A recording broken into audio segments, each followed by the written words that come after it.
Stoicism teaches that calm is not the absence of chaos, but the mastery of oneself within chaos. And the first lesson keeping calm is understanding that the world owes you nothing and control belongs only to your thoughts, judgments, and actions.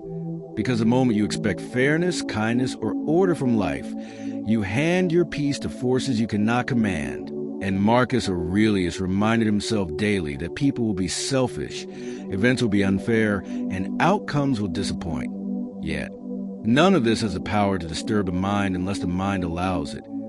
So the Stoic learns to pause before reacting, to place a mental distance between stimulus and response. And in that space lies freedom. The second lesson being that calm is cultivated through preparation rather than hope, because the Stoic does not pray for an easy life, but trains for difficulty by imagining loss, insult, failure, and delay not to suffer prematurely, but to reduce shock and emotional collapse when reality arrives uninvited. And when the mind has already visited hardship, it no longer panics when hardship appears. The third lesson is that silence is not weakness but discipline, because most regret is born from words spoken emotion, and Stoics understood that not every thought deserves expression, and not every insult deserves defense. So they practice restraint, knowing that calm is preserved by choosing when not to speak rather than by winning arguments. The fourth lesson teaches that people's opinions are none of your business, because reputation is a fragile and uncontrollable illusion, and chasing approval makes a person anxious, reactive, and dependent. While the Stoic anchors self-worth internally through virtue and integrity, understanding that praise and criticism are equally dangerous if they influence behavior. The fifth lesson explains that emotions are signals, not commands. And Stoicism does not suppress emotion, but refuses to be ruled by it, encouraging awareness. Without obedience, observing anger, fear, and sadness as temporary visitors rather than permanent identities. And through reason, the Stoic chooses actions aligned with values rather than impulses. The sixth lesson emphasizes simplicity as a source of calm, because excessive desire breeds anxiety, and the more one wants, the more one fears losing. So Stoics reduced needs, detached from luxury, and found peace in sufficiency rather than accumulation, understanding that calm grows when life is uncluttered mentally and materially. The seventh lesson is presence, the discipline of focusing fully on the task at hand rather than living in imagined futures or regretted pasts.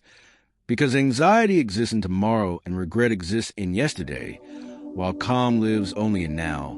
And Marcus Aurelius constantly reminded himself to do the present duty with seriousness and grace, letting the future take care of itself. The eighth lesson accepts impermanence as a law of nature, recognizing that all things pass, including pain, success, relationships, and life itself. And instead of resisting change, the Stoic flows with it, reducing fear by understanding that nothing is owned, only experienced temporarily, which removes desperation and attachment.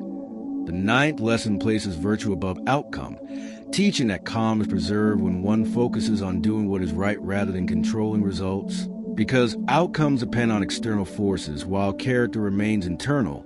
And when a person judges themselves by effort and integrity rather than success or failure, they become emotionally resilient, immune to disappointment. And finally, the 10th lesson is memento mori, the remembrance of mortality, not as a morbid obsession, but as a grounding truth that strips away trivial worries. Because when one remembers that life is brief and uncertain, petty drama loses importance, gratitude increases, and priorities become clear, allowing the Stoic to live deliberately rather than reactively.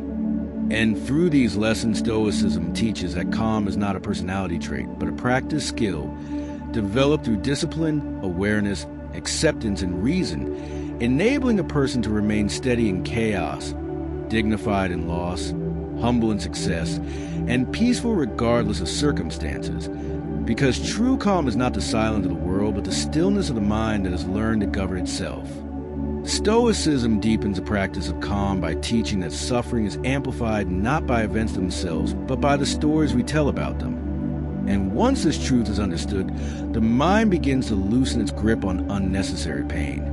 because most distress comes from labeling events as unbearable, unfair, or catastrophic, while the Stoic replaces these judgments with neutral observation, seeing things simply as they are rather than as insults to the ego, and this shift alone reduces emotional turbulence dramatically.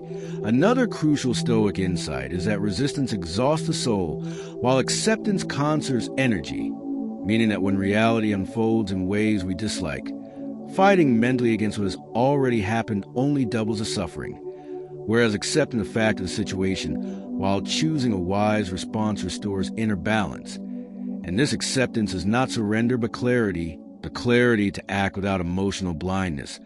Stoicism also teaches the discipline of voluntary discomfort, deliberately choosing mild hardships such as cold, hunger, silence, or simplicity to remind the mind that comfort is not essential for survival, and when the body learns it can endure less, the mind becomes less fearful, more grounded, and less reactive when life removes comfort without warning. Calm also grows through responsibility, as Stoics believe that blaming others, fate, or circumstances weakens character and creates resentment, while taking responsibility for one's reactions build strength and peace, because responsibility shifts focus from complaint to control, from victimhood to agency. Another powerful lesson is that comparison is a thief of tranquility, and the Stoic avoids measuring life against others because comparison fuels envy, inadequacy, and restlessness, while inner peace comes from self-measurement, asking not whether one is better than others, but whether one is better than yesterday.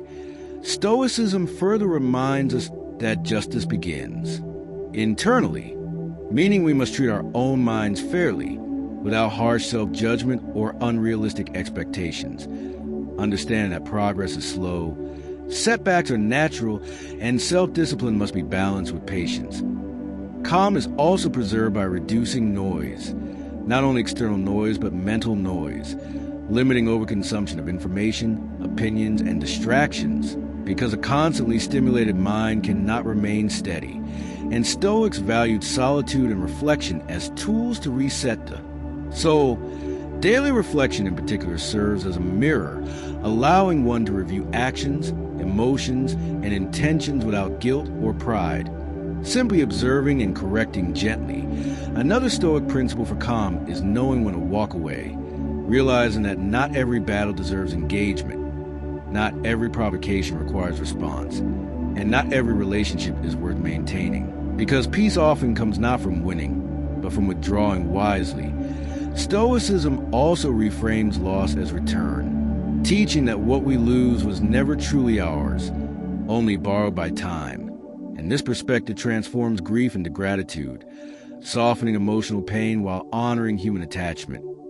Calm is further strengthened by aligning life with nature, understanding rhythms, limits, and seasons, accepting that growth takes time and decay is inevitable, and resisting natural cycles only creates frustration. And perhaps the most stabilizing Stoic lesson is that meaning is created, not discovered, and when one commits to living with virtue, purpose, and service regardless of circumstances, life becomes internally coherent, reducing anxiety and confusion, because calm thrives where values are clear. And through all these teachings, Stoicism does not promise a painless life, but offers something far more valuable: a mind that does not collapse under pressure, a heart that remains steady amid uncertainty, and a spirit that chooses reason over reaction, clarity over chaos, and inner order over external disorder, proving that true calm is not fragile but forged through understanding, practice, and disciplined thought.